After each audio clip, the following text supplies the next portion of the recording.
Welcome back to my podcast, She Bangs, Marriage, Adultery, Texas, and Jesus.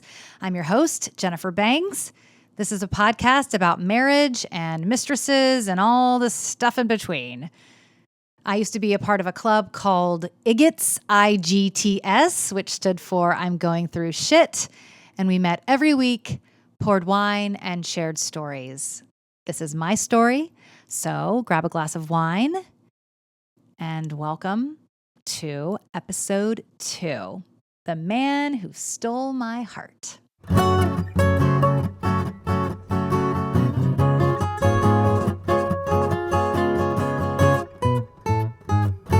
Oh, she bangs, I'm wasted by the way she moves. No one ever looks so fine. She reminds me that a woman's got one thing on her mind. Welcome to She Bangs, Marriage, Adultery, Texas, and Jesus, a totally spiritual and equally foul-mouthed podcast about marriage, mistresses, and possibilities. I'm your host, Jennifer Bangs. Last episode, the first episode, I told you about my California IGTS group. It's the group that inspired this whole podcast. A group of people with spouses who had left us, but with equal gumption to want them back.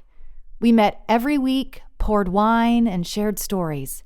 So, grab a glass of wine or whiskey, and welcome to IGTS. Episode 2, The Man Who Stole My Heart.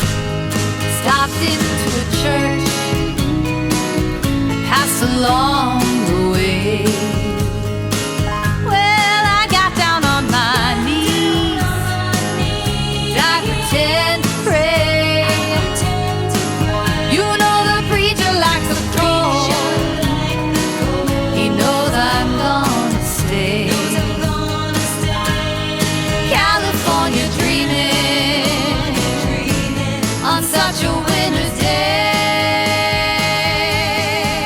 As a recap from last episode, I had just left Texas, headed for Hollywood and my own California dreamin', and I most certainly stopped into a church I passed along the way.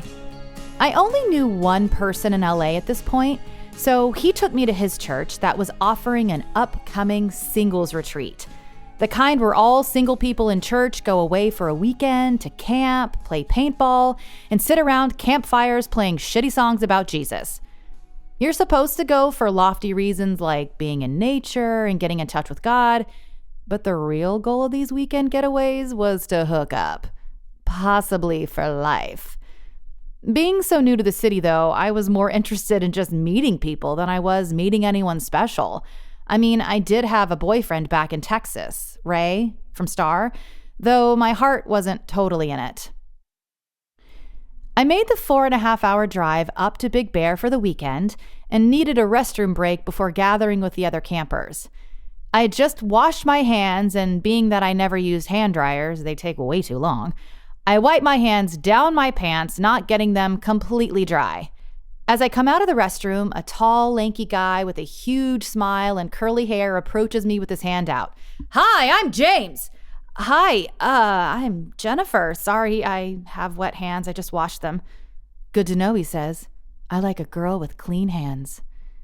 I liked him immediately. He was kind of goofy and his energy was contagious, genuine, cheerful.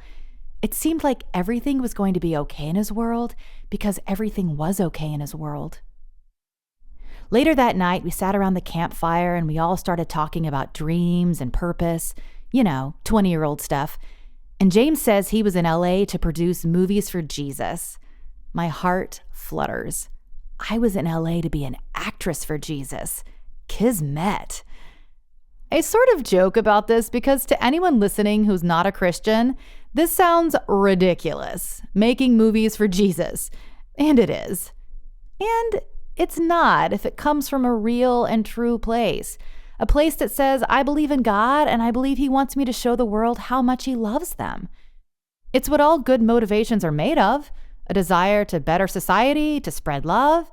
And as flippant as I'm being about this campfire share, It was a pivotal moment because here I am, this dreamy 25-year-old trying to make it in Hollywood, and I meet a guy who's wanting to do the same.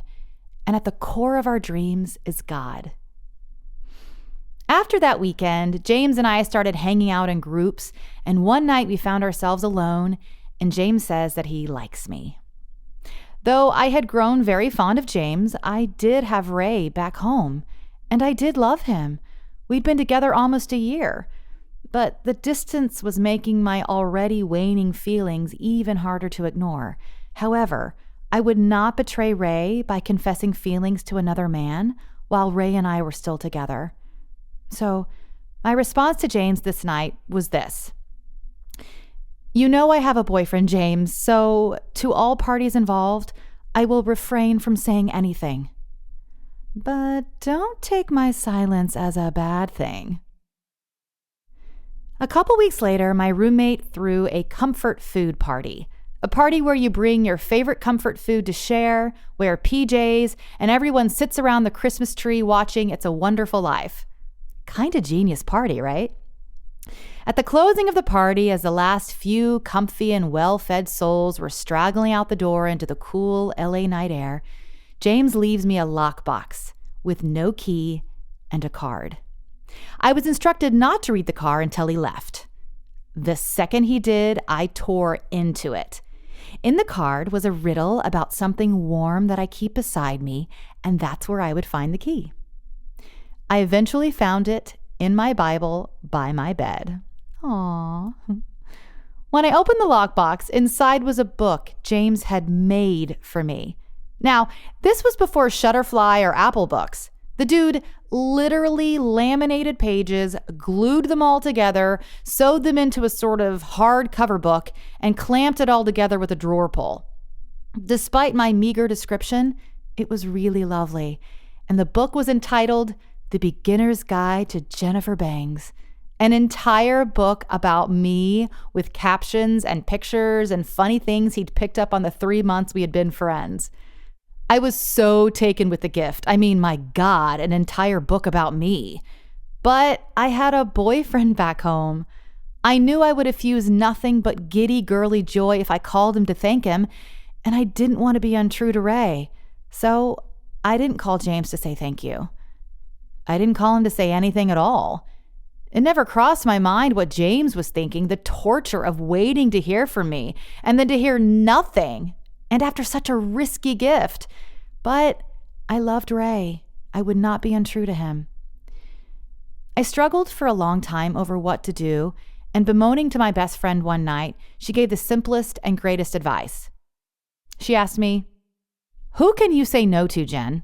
Not who do you want more, or what do you like about either one, and make 2 columns side by side and compare them. No, simply, whom can you say no to?"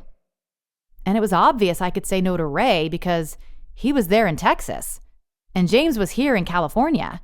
So I broke up with Ray and told James I was in. James asked me out for our first official date. It was on a Saturday night.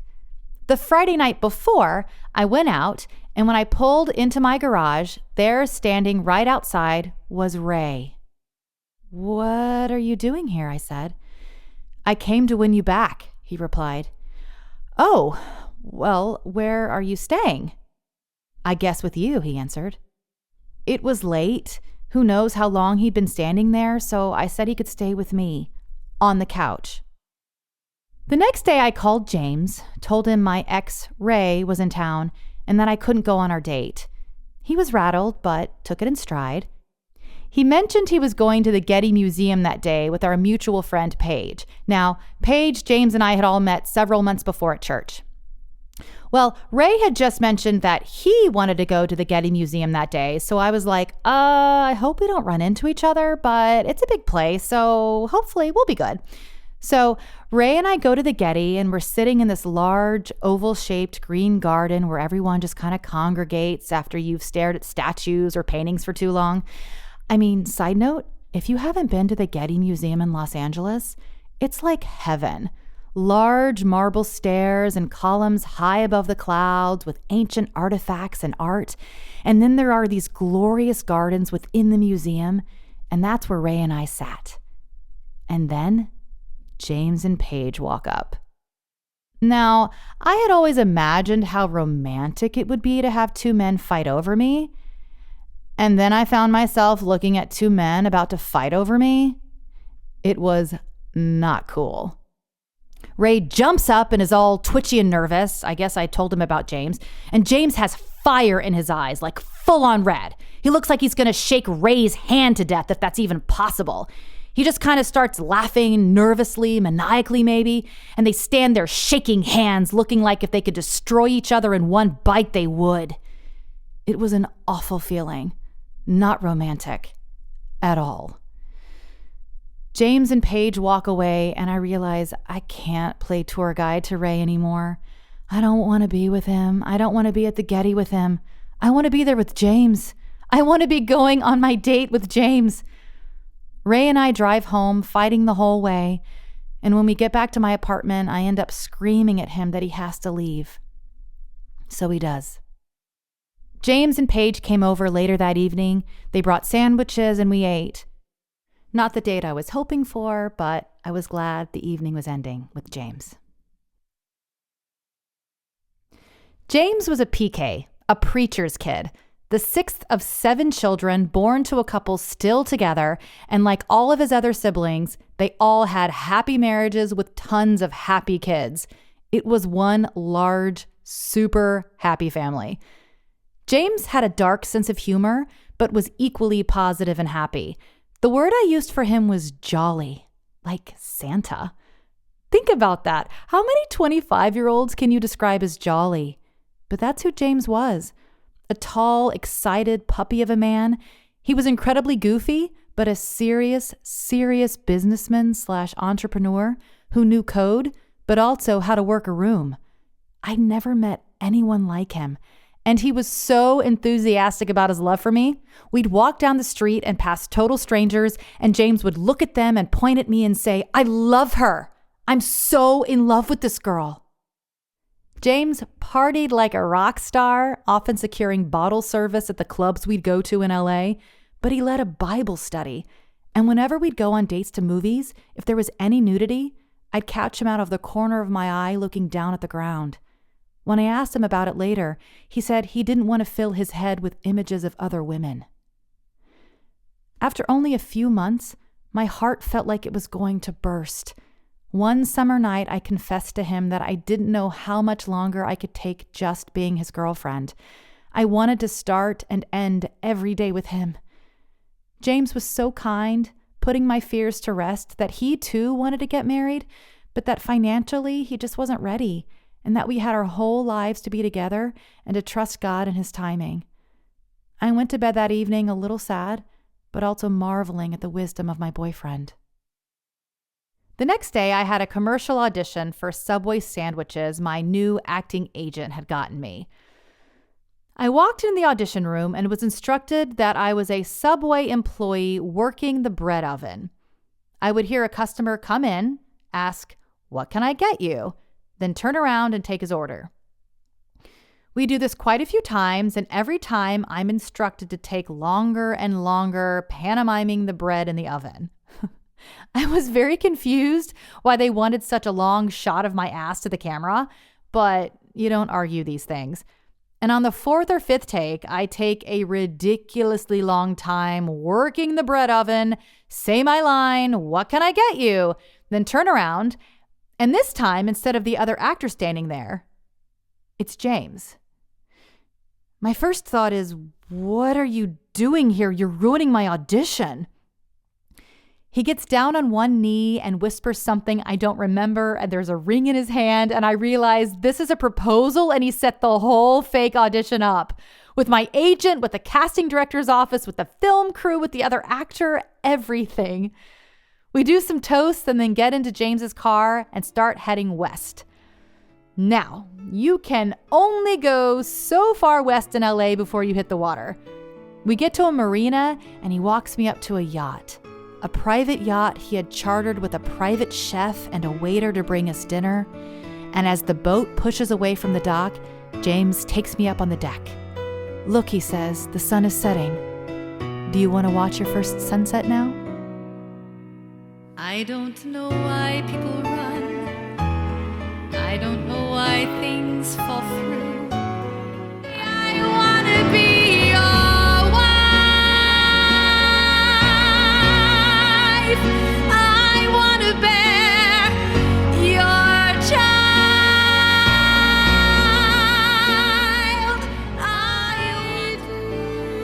James's family was from the East Coast, and James and I were on the West Coast, so Texas seemed like the perfect place to get married.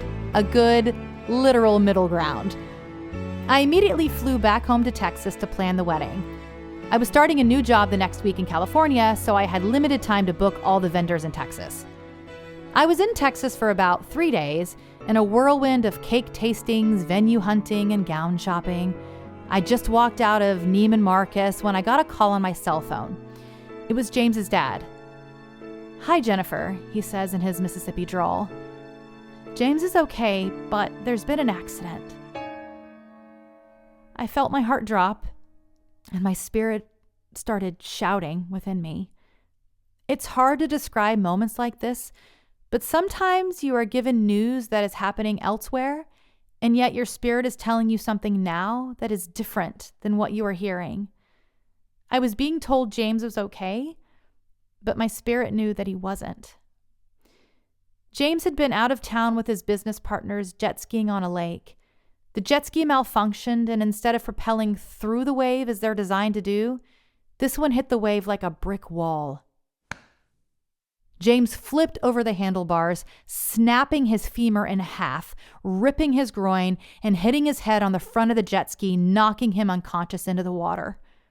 He was floating in the middle of the lake. Miraculously, an ambulance was driving by at the very same time of the crash. They loaded James's body out of the water, into the boat, and into the ambulance. He almost died several times on the way to the hospital. I immediately booked a flight out to my fiance's bedside. I walked into the hospital room, and he had wires hooked up all over him. He was conscious now, but not the James that I had said yes to 1 week before. Anytime he woke up, he'd ask where he was. "Georgia, James. You're in Georgia." "Georgia, America, or Georgia, the country?" he would say. He talked a lot about going to war and that he had to get ready for war. James had never so much as even held a gun. Half the time he seemed okay, but then other times he'd shout, "I am not a hot dog! I have been grilled, stuffed, fried. I am not a hot dog." I told the staff my concerns, but they waved me off, said it was the morphine, not to worry. Until one night around midnight, I got a call at my hotel asking me to please come up to the hospital. I walked in, and James was out of bed, sitting in a corner, his eyes bloodshot and scared. "They're trying to kill me, Jennifer. Everyone here is trying to kill me." Apparently, he had woken up, leapt out of his bed. Mind you, he just had a steel rod put into his severed femur. He'd grabbed a porta-potty walker and tried to escape the hospital. When a nurse tried to stop him, he swung at her. That's when security called me. The staff finally conceded this wasn't typical morphine behavior and ran some more tests. While I waited, I walked out to the deck of the hospital. Don't ask me why a hospital has a wooden deck, but I walked out to this deck that separated the different wings, bowed my head, and asked myself, if James was crazy, if he was a different person, would I still marry him? And in that moment, I answered yes, that I loved him no matter what, and that I would marry him despite a brain injury or not. The results came back. Bone marrow from the large break in his femur had gotten into his bloodstream and into his lungs and was shutting oxygen down. They did another procedure and started him on breathing treatments. There were several times I would sit by his bedside and scream at him, "Breathe, James, breathe," because he would just stop and start to die. The hallucinations and beautiful mind episodes stopped, and I stayed for a couple more days and then had to fly back to California to start my new job. I kissed James goodbye and left him in the care of his mom and dad. A few days later, James arrived at LAX. I came up to the airport to pick his mother and James up. His mom chirped with a grin on her face that the flight had been hard. James was in a wheelchair and he sort of echoed the same sentiment, that it was hard, but that he was fine. The mixed message was confusing. They both looked beat, but his mom was grinning and James was telling me it was all good.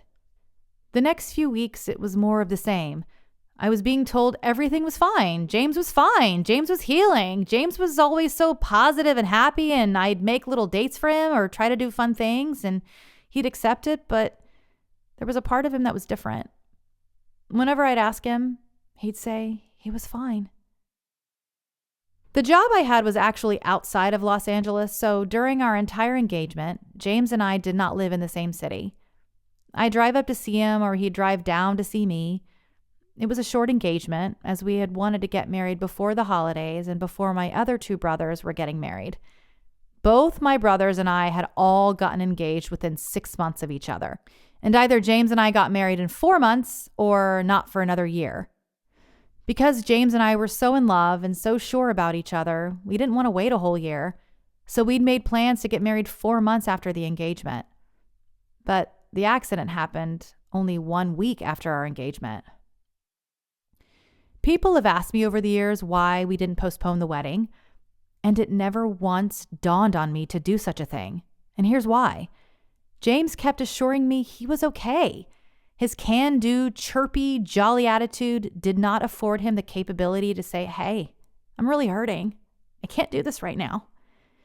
And because the wedding was in Texas and I had left all the detailed wedding arrangements to my mother, something she was delighted to do, I just focused on buying lingerie and finding a wedding dress and having bachelorette parties and enjoying my engagement, while my fiancé 3 hours away sat hurting and healing.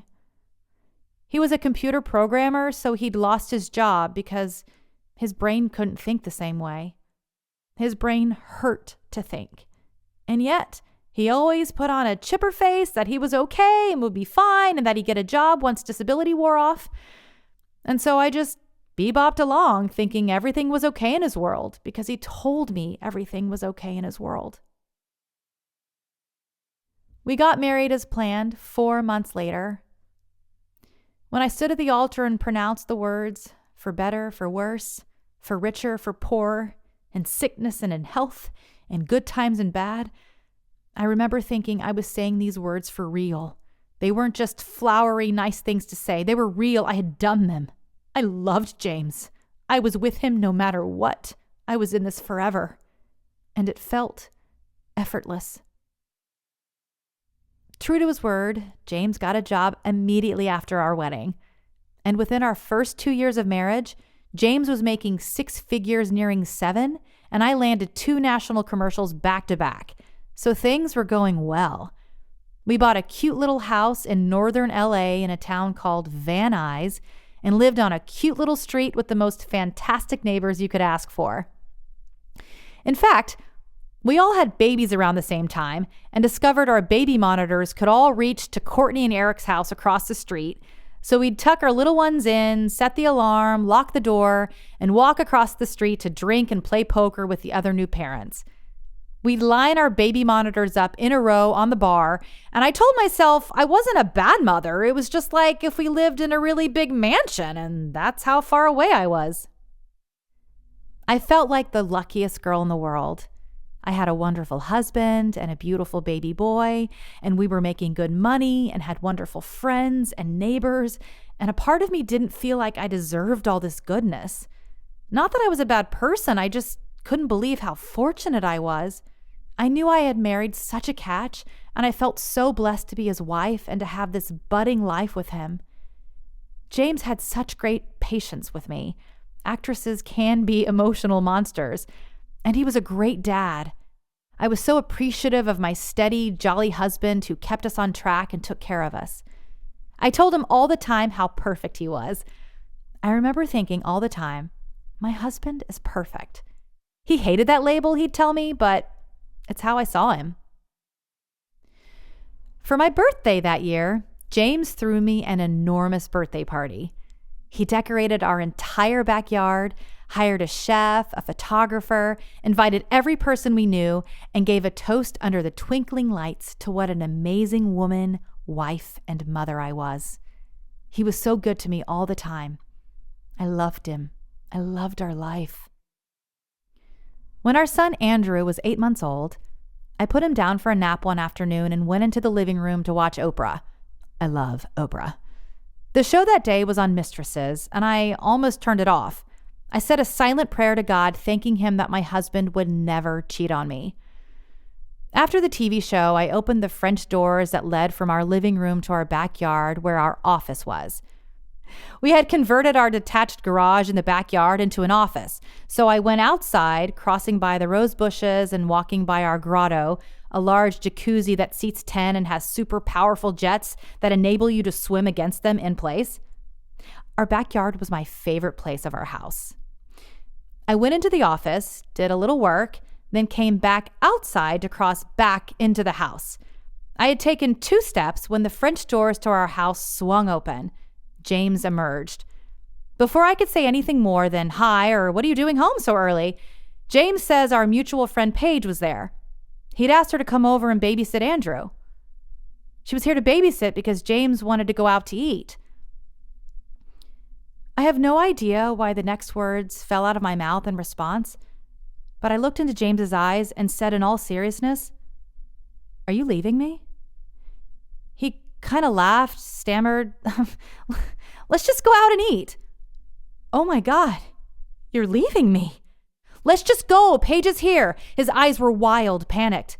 "I'm not going anywhere," I said. "I'm not leaving. We can talk right here, right now." James ushers me into the detached converted office, and he tells me the week before when he was on a business trip that he slept with someone else. What? Why? Because I want a divorce. Then you get your wish, I said before my mind could even process what was happening. We had an hour-long logistical conversation about the house and custody and splitting assets, and my mind is racing like, what is happening? I didn't even know James was unhappy. And then he walked out the door. I walked back into the house where Paige was sitting. "James just left me, Paige." Her response was flat. I don't know if she was in shock or she already knew. I don't really remember. I told her she could leave, I guess. I immediately called my father-in-law, the pastor, who ironically was also a marriage counselor. James had already called him, so he had been prepped. "Jennifer," he says, "you have every right to divorce James, and we will support you in this. But if you don't want to, I can help you." "Yes," I said. "Please. I don't want a divorce."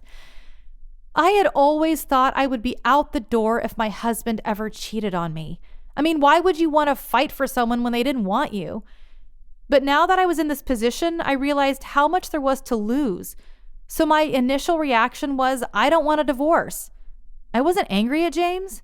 I was crushed. I called my parents and told them the news. My mother flew out the next day to be with me and help me with the baby. I was so thankful for the physical support she brought those first few days. Remember, she's really good at doing stuff. But she immediately started listing all the ways in which I was a bad wife, and that's probably why James had left me. I was appalled. I didn't understand how she could be so mean. Her daughter had just gotten cheated on, and she uses this opportunity to kick her while she's down? My father, true to his character, said nothing, did nothing. My parents sucked. You know whose parents didn't suck? James's. His dad flew out the next day, as well as my mom, and stayed with James until my mom left, and then my father-in-law stayed with Andrew and me. He'd meet with James in the afternoons and then come spend the night with his new grandson and me at night. James's dad turned me on to a slew of books on saving a marriage alone. Since he was a marriage counselor, he had a lot to share. The reading and counseling lessened the incessant pain of my husband's departure. So for that first week, I was busy and still in shock. After everyone left, I was alone. Except for Andrew, but a newborn isn't much comfort. In fact, I was pretty much an emotional wreck, so I hired a friend who was also a nanny to come and take care of him a few times a week. It was just so hard for me to function. I was so confused. My world had been turned upside down overnight, and I was overwhelmed by it all. I spent a lot of time in our backyard. It was October, and as Southern California goes, it was still sunny and our rose bushes were still in bloom. We had a hammock that I'd bought in Costa Rica at my shitty brother's wedding, and I'd lie in the hammock and cry and ask God what to do. Should I stay? Should I fight for James? Should I let him go? After about a solid week of tears and prayers, I heard God say something I'd never heard him say before. That it was my choice. That he'd be with me if I decided to let James go, or that he'd help me if I decided to stay. But either way, he'd help me, and either decision was okay. Now, before anyone starts to think that I must have known about James's affair, I tell you I didn't. I'm a smart woman. Not much gets past me, but some people are just really good liars. That doesn't make me dumb. That makes them slimy.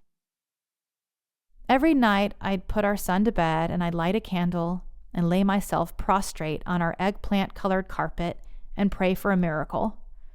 All the books I was reading and all the websites I was visiting told story after story of people fighting for their marriages alone and the spouses coming back. I never knew that was a thing. Like, I had never heard of such a thing. But apparently there's this really, really big group of people who fight for their wayward spouses. And much of the time, they come home. This gave me great hope. I knew this hope was born out of being the kind of person who grew up on Bible stories of God parting seas and virgins having babies and dead people rising from graves. Impossible stuff, but with the hand of God. And here was where I was asking for the hand of God to bring a miracle to my little home in the San Fernando Valley. I wasn't naive enough to think that God would turn James around, only that he could. And that's where I began to lay my hope every day. I decided to stay and fight. For 3 reasons. Number 1, for the sake of our son. In the state of California, custody is typically split 50-50. I didn't give birth to my newborn son only to see him 9 out of the next 18 years. That was bullshit. I knew I could get remarried and have a potentially better marriage, but I knew I would never have a better family. Number 2, I fought for James. I knew his head was up his ass. Wasn't it in these moments when the stronger spouse has to do the heavy lifting? At least for a season? I mean, isn't that what love is? Sacrifice of self for the good of the other? And number 3, I fought for me. I didn't want to lose our life and our dreams.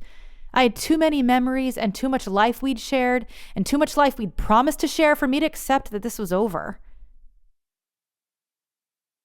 Standing in our backyard those first 2 weeks, I was crying, praying one day, how was I going to handle the emotional heartbreak of loving a wayward man, when my mind immediately flashed to Joseph, the boy from years before whom I had loved madly and whom had taken me on a roller coaster relationship, breaking up with me every few weeks. And it was then, standing in my California backyard, 7 years after this relationship in Texas had ended, that I heard God answer that prayer. Now you know why you dated Joseph, Jennifer. Now you know why. Because of him, you know how to love and wait for someone even when they're walking the other way, even when it's confusing, even when it hurts.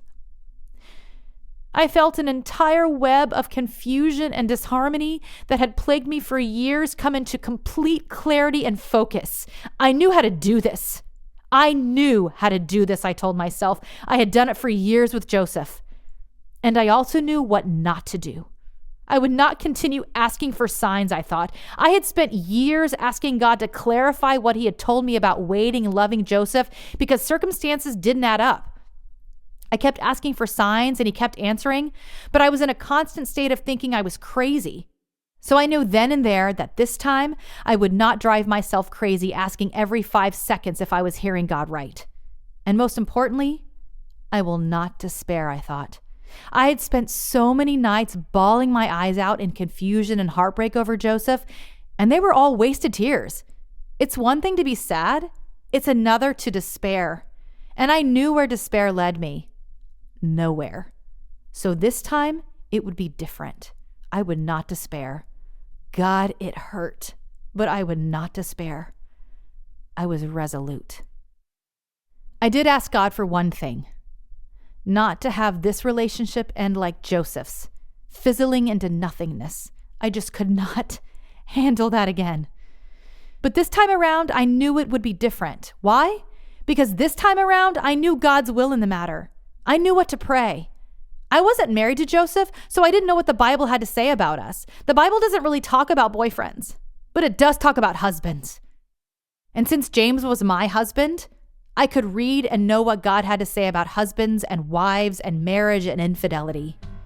And so, I decided to stay and fight for my cat of a husband, because he was my husband and this was the life I had. I'm past patiently waiting, I'm passionately smashing every expectation, every action's an act of creation. I'm laughing in the face of casualties and sorrow. For the first time I'm thinking past tomorrow. And I am now throwing away my shot.